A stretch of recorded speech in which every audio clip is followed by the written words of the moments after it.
베드로전서 2장 1절부터 5절까지의 말씀을 제가 한 절, 여러분 한 절, 그리고 5절 마지막 절을 함께 읽도록 하겠습니다. 제가 1절을 먼저 읽을게요. 베드로전서 2장 1절부터 5절까지입니다. 그러므로 모든 악독과 모든 기만과 외식과 시기와 모든 비방하는 말을 버리고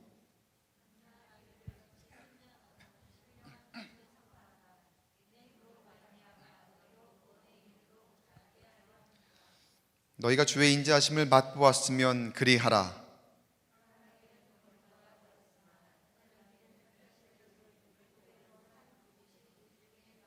5절 함께 읽겠습니다. 너희도 산돌같이 신령한 집으로 세워지고 예수 그리스도로 말미암아 하나님이 기쁘게 받으실 신령한 제사를 드릴 거룩한 제사장이 될지니라. 아멘.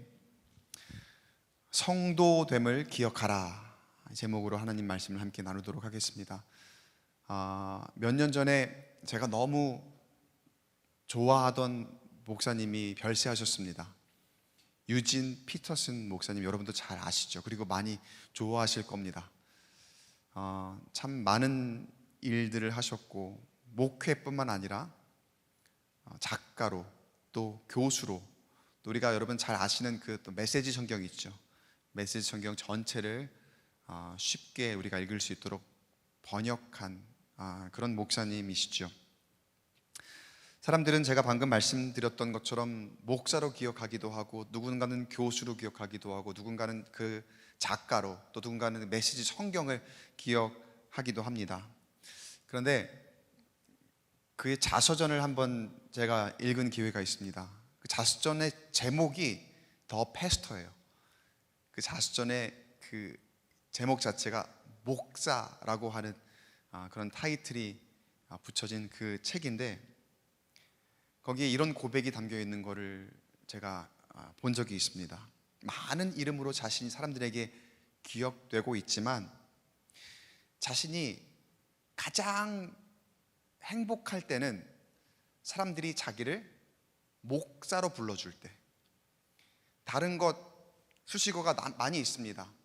정말 뛰어난 교수님이시고 그리고 정말 글을 잘 쓰시는 작가님이시고 또 메시지 성경이라는 그 업적은 또 얼마나 위대합니까? 그러나 그가 목회한 그 맨 처음에 목회한 그 시골에 있는 교회에서부터 사람들이 자기를 목사로 불러주었을 때 그 첫 마음, 그때 목사로 불리었을 때가 가장 행복했노라고 그렇게 고백하는 그런 글을 제가 읽은 그런 기억이 납니다. 다른 것들 참 많은 의미가 있었지만 자신에게 그 목사됨이 그 근본이었던 거죠. 가장 가치 있었던 것이고 그분이 쓴 책 중에 이제 목사님들이 처음 목사님 되거나 아니면 나중에도 다시 한번 그 목사의 영성 내지는 목사의 소명을 상기하기 위해서 많이들 읽는 책이 있습니다. 책 제목이 목회자의 영성이라고 번역된 책인데요. 언젠가 이 책을 저도 다시 한번 읽었을 때에 저에게 번뜩이는 아주 깊은 깨달음을 주는 그런 부분이 있었습니다. 그 책의 챕터 1에 그러니까 1장 안에 들어가면 챕터가 여러 장이 있잖아요. 그 중에 1장의 그 제목이 저에게 저의 이목을 딱 끄는 거예요. 눈에 딱 들어오는 거예요. 그 제목이 뭐라고 쓰여 있냐면은 목사 다시 정의하다. 목사 다시 정의하다.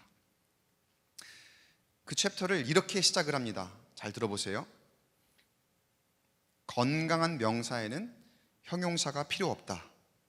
그러나 명사가 손상되거나 병에 걸렸다면 형용사가 필요하다. 목사라는 단어도 그러한 명사 중에 하나였다. 힘이 넘치고 강건한 단어였다. 이렇게 시작을 합니다.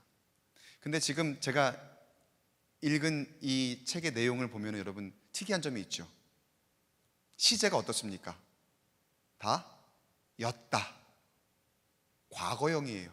목사라는 단어가 형용사가 필요 없을 만큼 힘이 넘치고 강건한 단어였다. 근데 거기에 담긴 속뜻은 뭡니까? 지금은 그렇지 않다 내지는 그렇지 않을 수도 있더라는 말이죠.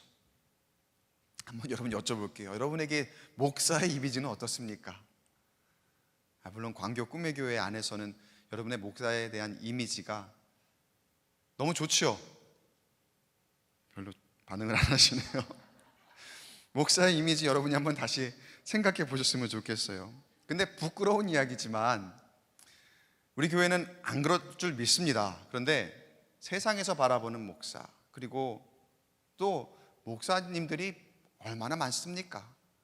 검증이 되지도 않을 뿐더러 또 여기저기 너도 나도 목사라고 하는 사람들이 너무나 많은 이 시대를 우리가 살아가고 있는데, 참 부끄러운 얘기지만 어디를 가나 문제를 참 많이 안고 있을 때가 많아요.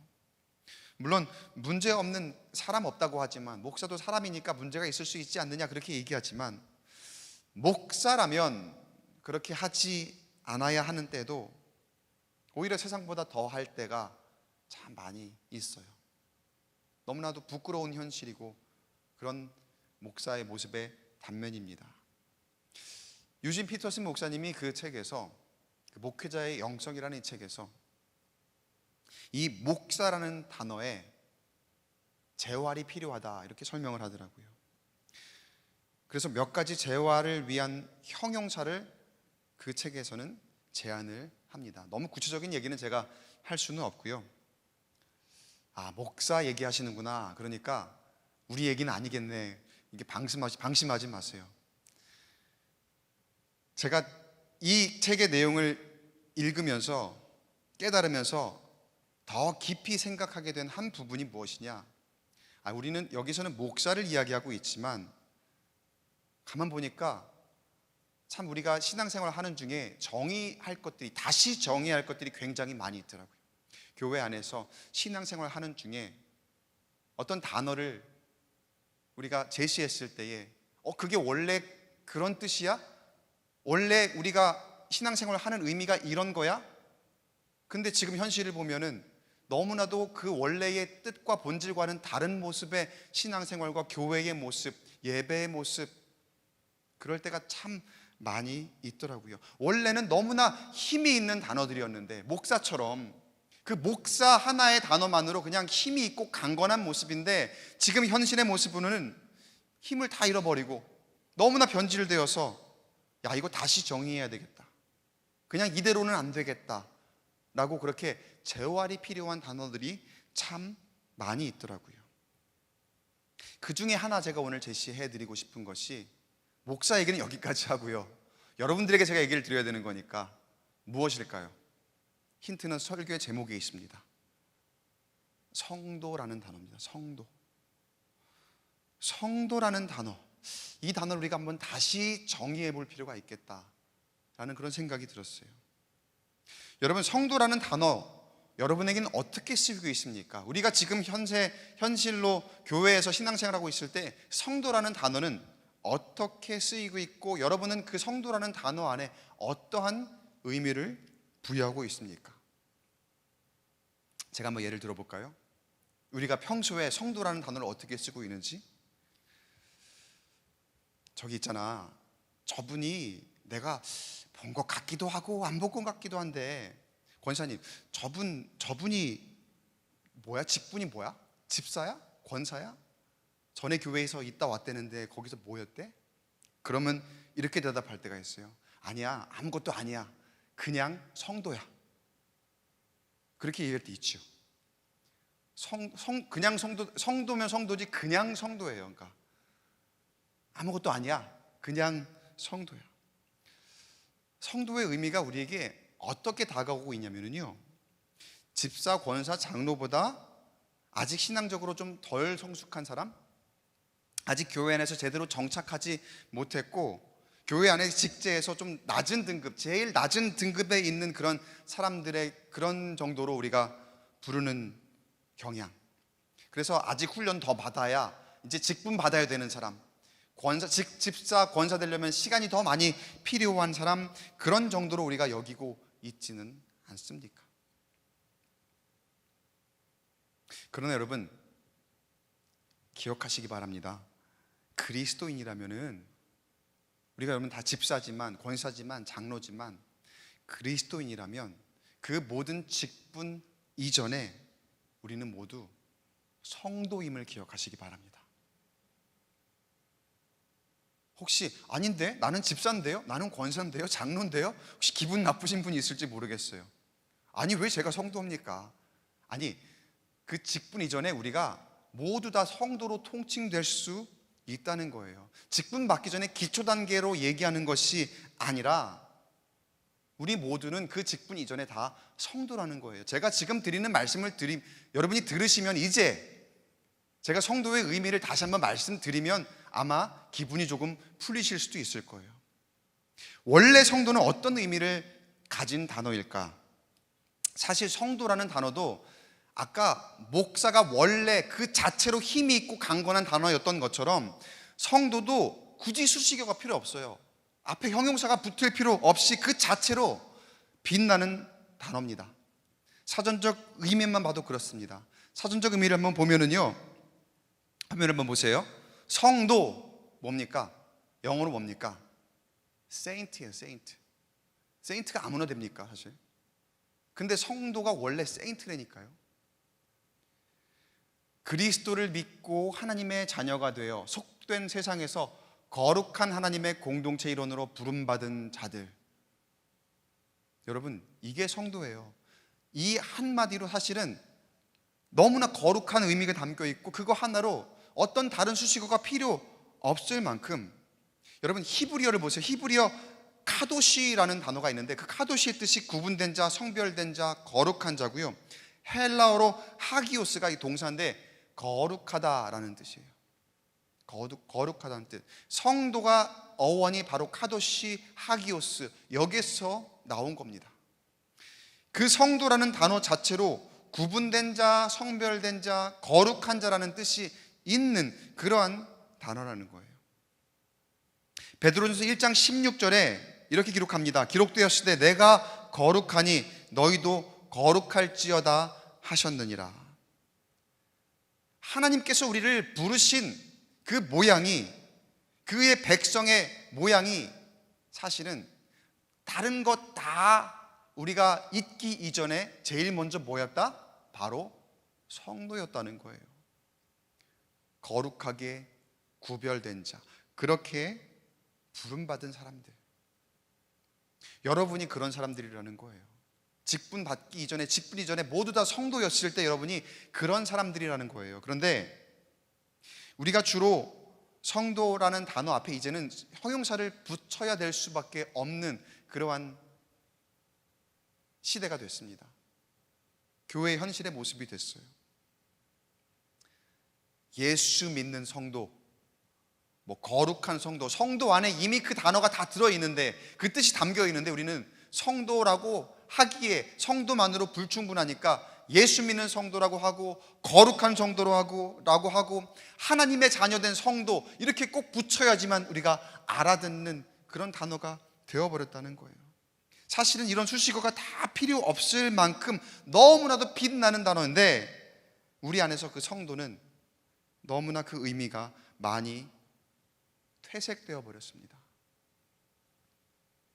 원래 그 빛나는 의미에 비해서 뭐라고 표현하면 좋을까요? 너무 후지게 변질됐어요. 그 단어가 병들어 버렸습니다. 성도는 거룩한 자들인데, 그래서 성도라 하면 뭐 세인 존, 세인 피터, 세인 폴, 그러니까 요한, 베드로, 바울, 뭐 어거스틴, 그런 성자들 있잖아요. 사실 그게 성도거든요. 그게 그런 성인의 모습이거든요. 그런데 우리의 모습을 한번 돌아봅니다.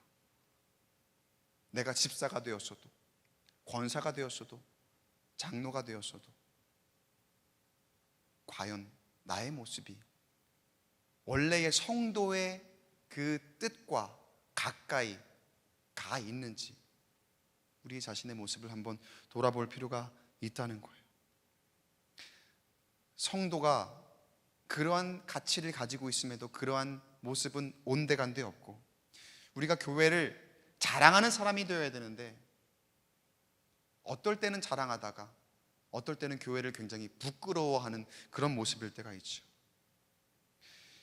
부끄러움 없이 자신을 드러내면서 내가 교회를 대표하는 사람이야, 우리 교회 너무나 훌륭한 교회고 예수를 믿는다는 가치는 그 어떤 것보다도 고귀한 것이야, 그렇게 내가 선포할 수 있는 사람이 바로 성도인데, 지금의 성도의 모습은 무엇입니까? 그냥 처치고어, 교회 다니는 사람이 성도라고 우리가 그렇게 부르고 있다는 거예요.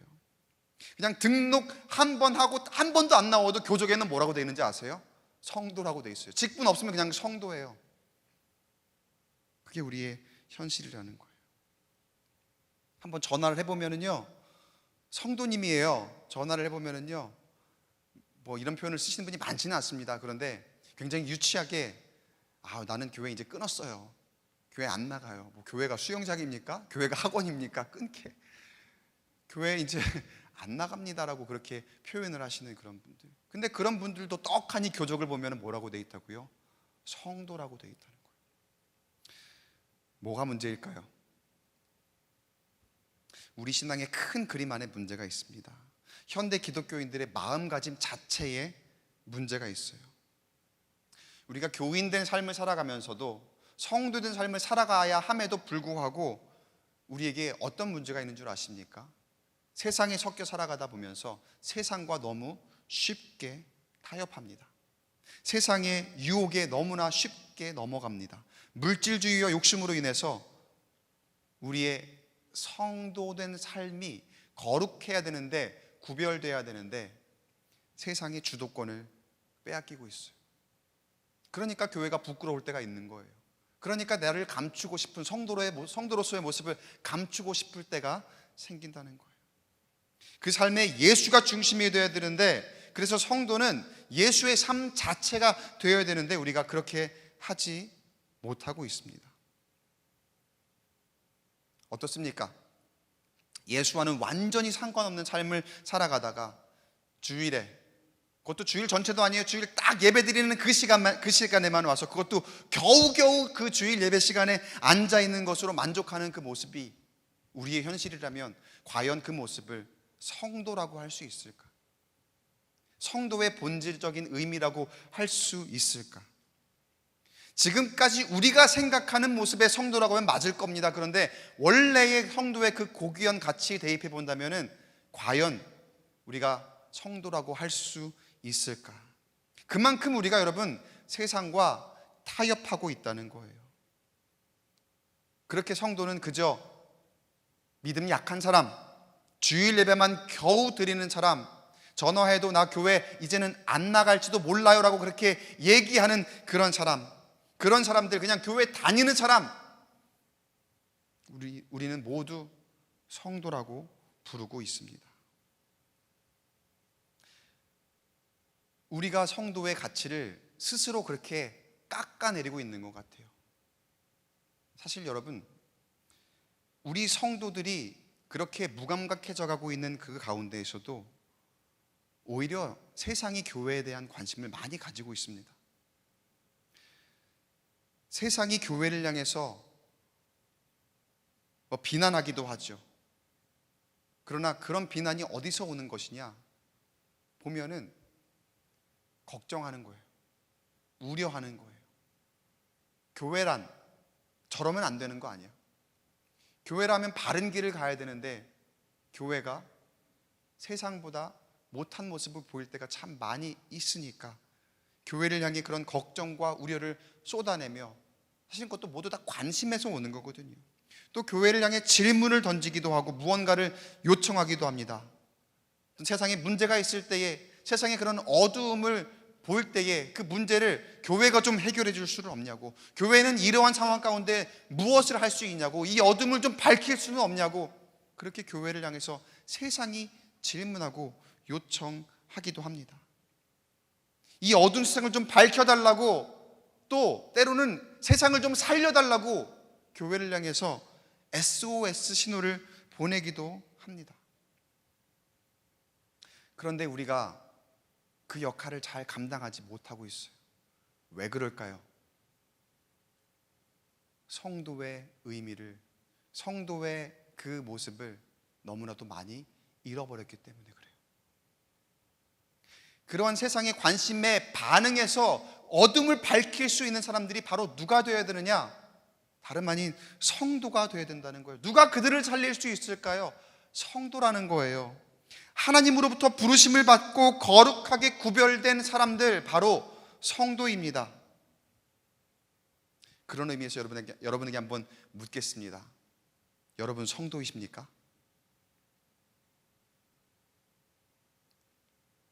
설교 말미에는 그 아멘이 좀 더 커지길 축복합니다. 오늘 본문 말씀은 베드로전서의 말씀이죠. 배경이 로마 시대입니다. 로마 시대의 기독교를 향한 오랜 핍박이 있었습니다.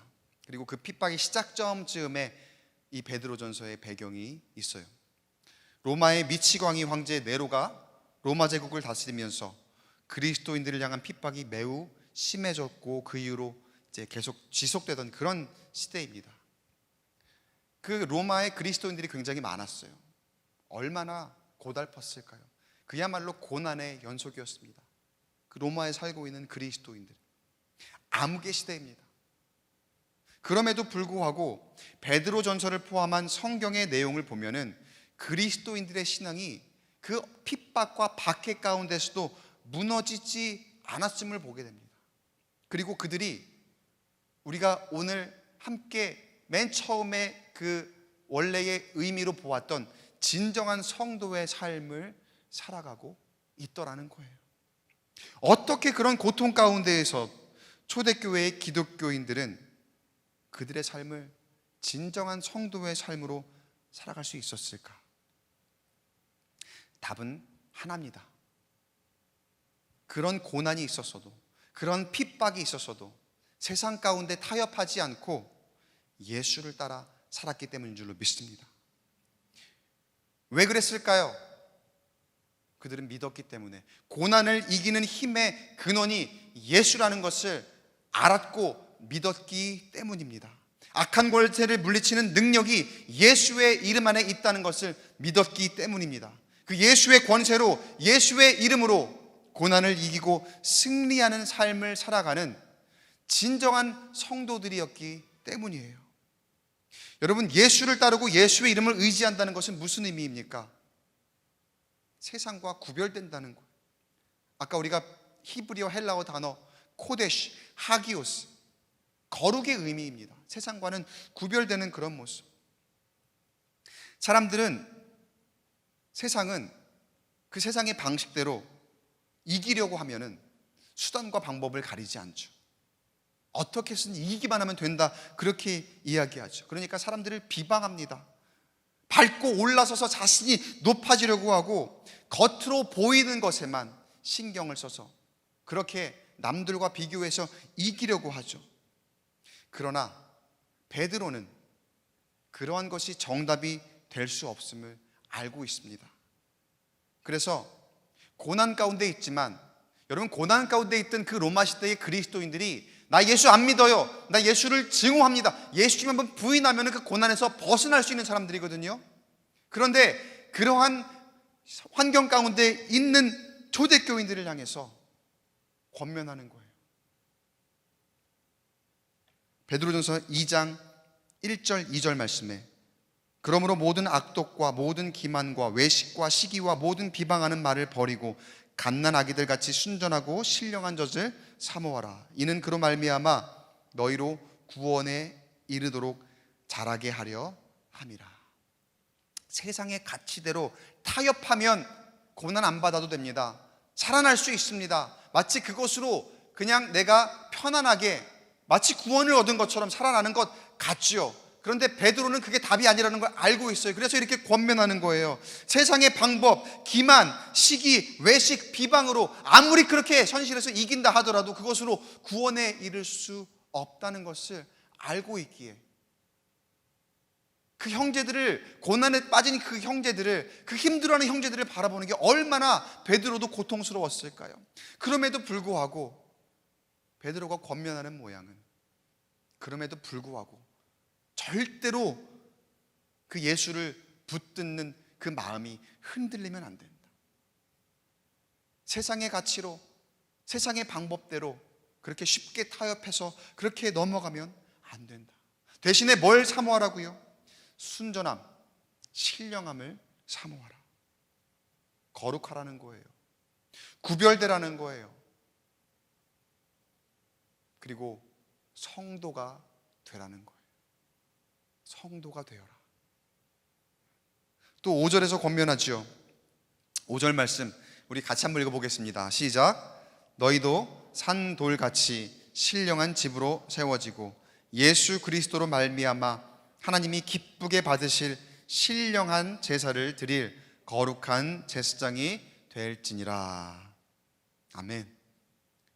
여기서 뭐라고 합니까? 노란 글씨로 뭐라고 돼 있어요? 거룩한 제사장이 되어라. 거룩한 제사장. 구별된 성도의 모습입니다. 그런데 그게 어떻게 됩니까? 앞부분에 보면은 예수 그리스도로 말미암아. 예수 그리스도로 말미암아. 여러분, 성도가 된다는 것이 무슨 의미입니까? 예수를 따라 사는 것인 줄로 믿습니다. 예수 그리스도처럼 구별되고 거룩함을 입는 모습인 줄로 믿습니다. 로마 시대의 박해를 직면한 그리스도인들이 세 가지 부류로 나눠졌습니다. 첫 번째, 박해에 굴복해서 그리스도를 떠나서 변절한 사람들이 있습니다. 두 번째, 과감하게 박해에 맞서서, 거기에 맞서면 어떻게 될까요? 죽음입니다. 핍박받다가 고문당하다 죽는 겁니다. 이걸 순교라고 하죠. 이렇게 순교한 사람들. 세 번째, 박해를 피해서 크고 작은 공동체로 모입니다. 그리고 숨어 지내며 신앙을 지켰던 사람들. 이 사람들은 이제 나중을 도모하는 거죠. 우리가 여기서 그냥 순교하면 순교하는 것이 좋은 가치일 수도 있겠지만, 선한 가치일 수도 있겠지만, 이러다가 우리 믿는 사람들 다 없어진다. 나중을 도모하는 그런 모습이죠. 여러분, 이 세 부류 중에 성도는 어떠한 모습일까요? 어떠한 모습이 가장 성도에 적합한 모습일까요? 여러분이 생각하는 성도의 모습은 어떤 모습일까요? 1번. 1번은 아니시고, 과연 2번, 3번에 손을 드실까요? 제가 답을 말씀드릴게요. 1번에 손은 아무도 안 드셨어요. 그건 맞추셨어요. 근데 사실 그것도 정확한 답은 아닙니다. 변절한 사람들이 성도라고 할 수 없을 것 같지만, 사실 답은 1, 2, 3번 모두 다 성도라고 할 수 있어요. 왜 그럴까요? 아니, 목사님 1번은 변절자라면서요. 누가 봐도 1번은 성도라고 할 수 없는데, 목사님 맨 처음에 거룩하고 구별된 그런 사람들이라고 하지 않았습니까? 그 사람들이 어떻게 성도입니까? 자격이 없습니다. 그렇게 반문하실 수 있어요. 그런데 여러분, 여기에 복음이 있어요. 여기에 복음이 있어요. 사실 사람이라면 누구나 실수합니다. 그렇게 살아갑니다. 이 베드로전서 성도들에게 이 편지를, 서신을 보낸 베드로도 실수했잖아요. 어떤 실수입니까? 결정적인 실수했잖아요. 예수님을 3번이나 부인했지요.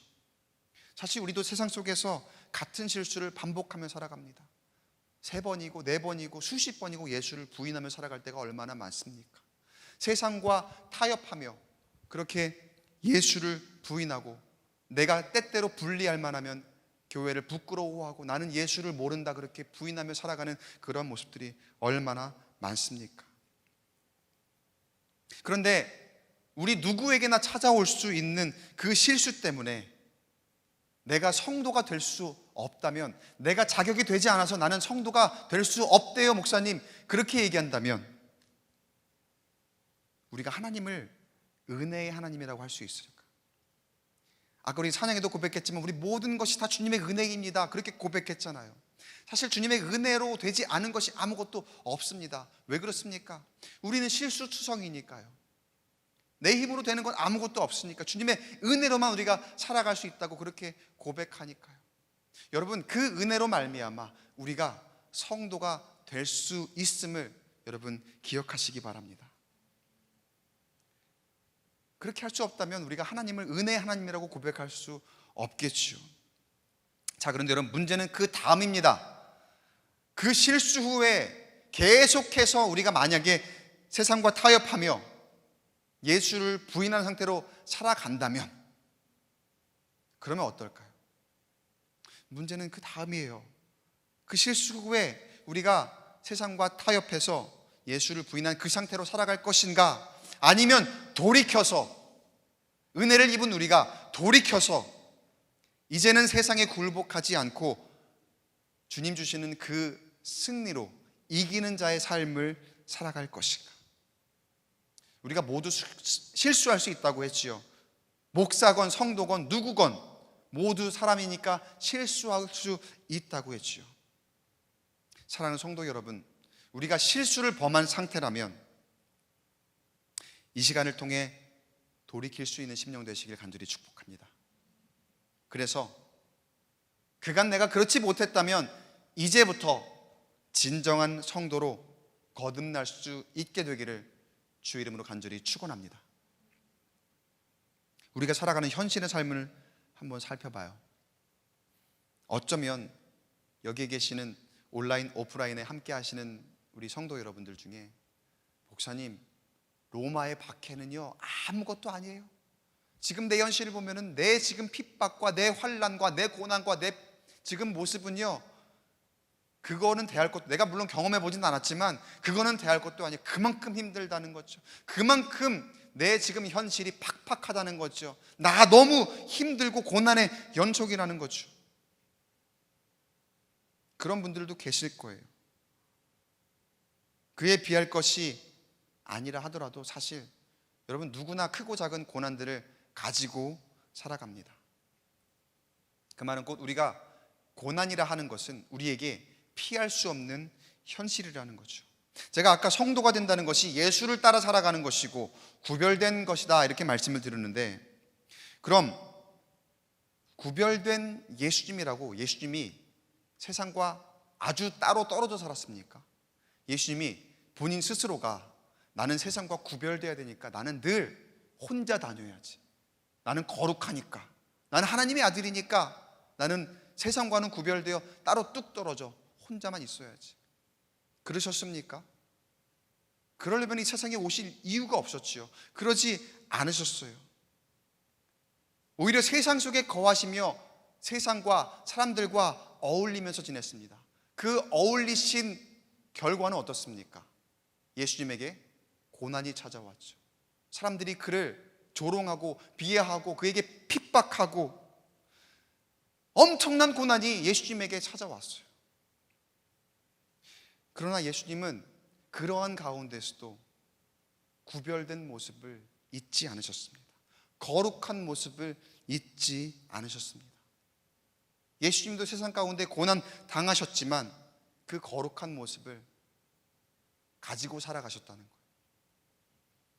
세상과 함께 살아가면 예수님이 고난 당할 것을 뻔히 아시지만 그들과 함께 지내시며, 그럼에도 예수님의 그 거룩한 모습은 변치 않으시고 잘 간직하시는 그 모습, 그 예수님을 따르는 것, 그 거룩한 모습으로 살아가는 것, 여러분, 그게 성도의 모습이고 그게 우리의 사명인 줄로 믿습니다.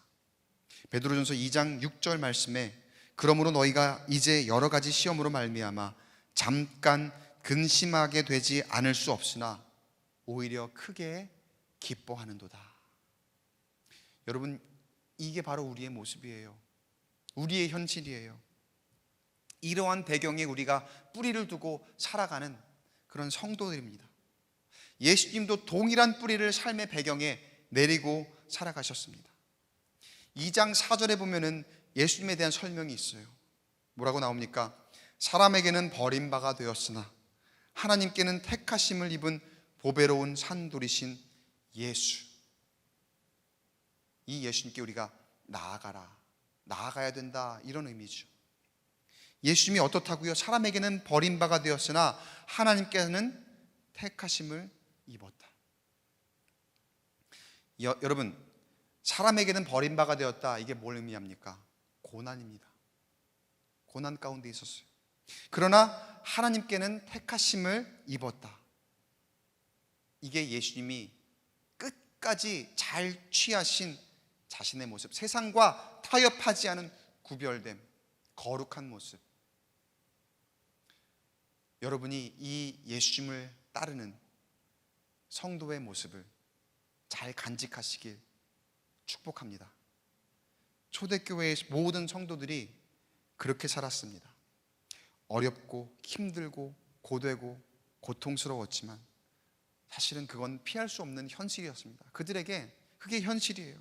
그 시대니까 그렇게 살아가는 거예요. 우리가 지금 코로나 시대에 살아가잖아요.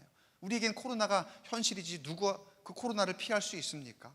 마스크 쓰는 거 피할 수 있습니까? 아무리 고통스럽고 아무리 힘들어도 지금 우리에게는 그게 현실이죠.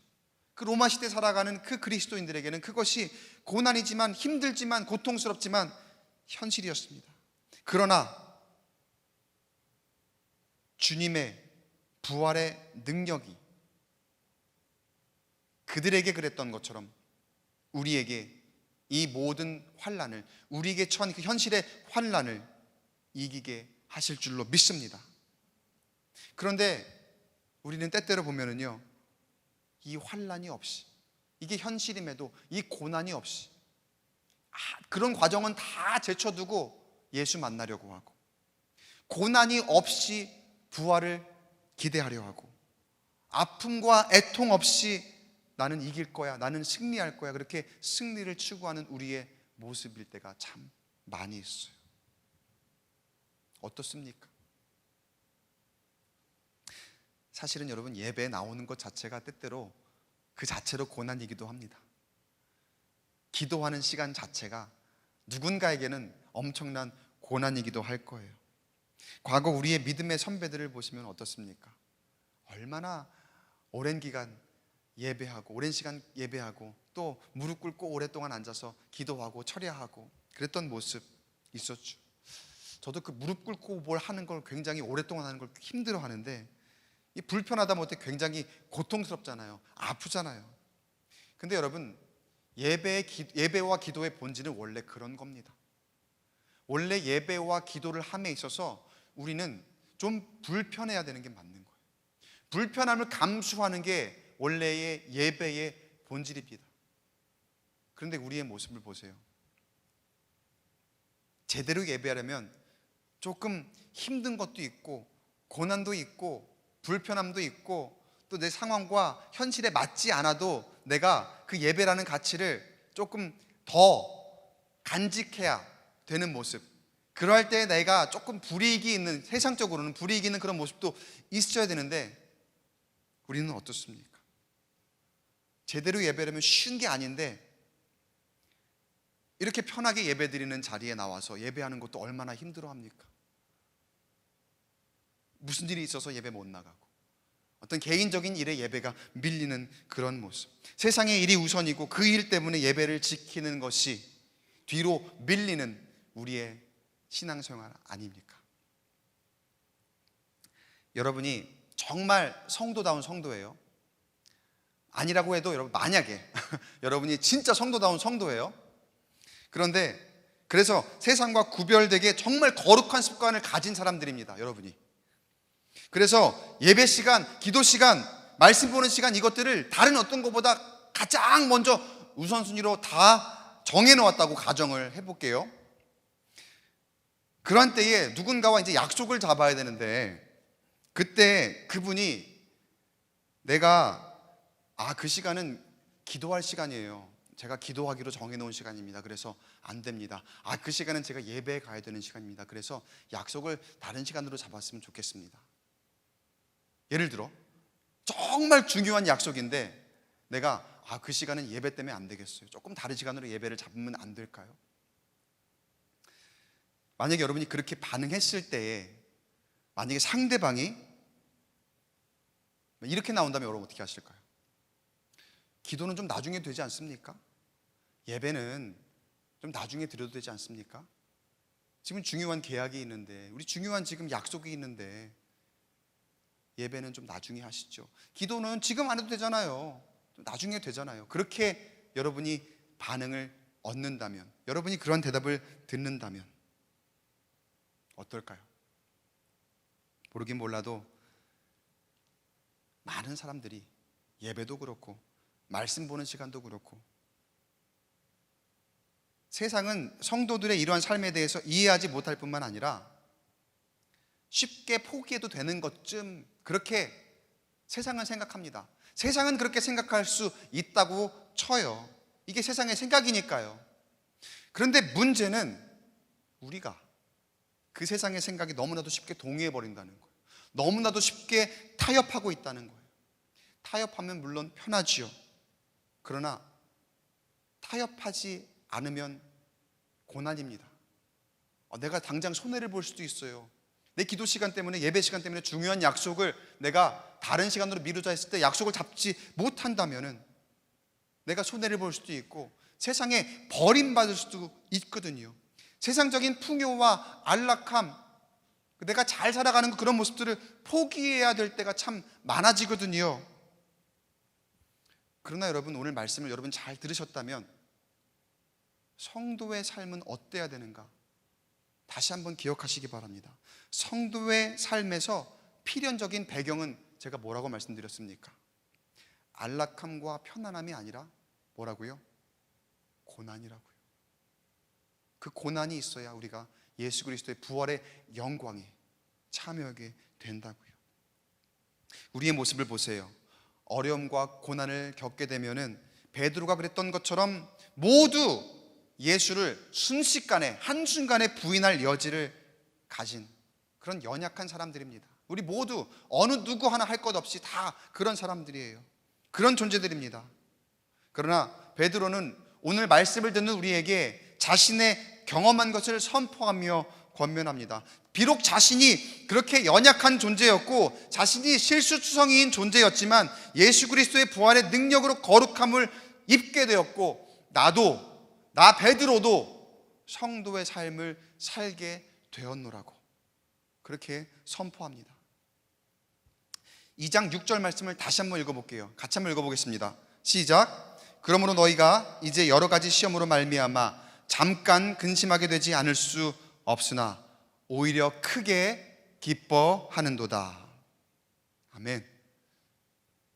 여러분, 결국에 예수가 승리하는 줄로 믿습니다. 성도가 예수로 인해서 결국 크게 기뻐하게 될 줄 믿습니다. 여러분, 우리가 성도라면 세상이 우리를 통해서 예수를 보아야 합니다. 내가 거기에 끌려가 거기에 그 가치에 타협하는 것이 아니라 세상이 나를 통해서 예수를 보아야 하고 세상이 나를 통해서 예수를 만나야 그게 진정한 성도의 가치인 줄 믿으시기 바랍니다. 세상이 우리를 통해 예수를 보게 하려면 우리 어떻게 해야 할까요? 세상과 타협하지 않고도, 세상에 굴복하지 않고도, 세상과 구별되어 거룩한 삶을 살면서도 우리가 기뻐할 수 있어야 합니다. 그러면 세상이 우리의 그 모습으로 인해서 예수를 보게 되고 예수를 만나게 됩니다. 그 기쁨, 우리가 진정한 성도가 될 때에 우리 안에 거하는 줄로 믿습니다. 말씀을 맺겠습니다. 사랑하는 성도 여러분, 우리의 삶에 고난이 있습니다. 누구에게나 각자의 현실에 다른 사람이 다 알아주지 못하는 그런 고난이 있습니다. 불편함이 있습니다. 그럴 때 세상은 우리에게 다 필요 없어, 그냥 네 마음대로 해, 네 생각하는 대로 해, 너만 생각해, 그렇게 이야기하기도 하고 우리에게 안락한 것을 취하라고, 너 편한 것을 취하라고 그렇게 유혹하기도 합니다. 모두 다 시험이고 그것이 또한 환난입니다. 여러 가지 시험과 환난이 우리 앞에 놓여 있지만 우리가 그 모든 것들을 성도됨의 필수 과정임을 깨닫고 진정한 성도의 길을 걸어갈 수 있는 저와 여러분 되시기를 주 이름으로 간절히 축원합니다. 지금의 어떤 모습도 주님의 부활의 능력으로 새롭게 됨을, 여러분이 어떠한 형편에 있다 하더라도 예수의 그 부활의 능력으로 새롭게 됨을 의지하는 성도가 되시기를 간절히 축복합니다. 서두에 유진 피터슨 목사님이 여러 가지 이름으로 자신이 기억되지만 그 중에 목사, 가장 기본적인 자신의 맨 처음에 불렸던 그 이름으로 기억되기를 가장 기뻐했다고 언급드렸습니다. 여러분도 지금 여러 가지로 교회에서나 사회에서나 세상에서나 많은 이름으로 불려질 겁니다.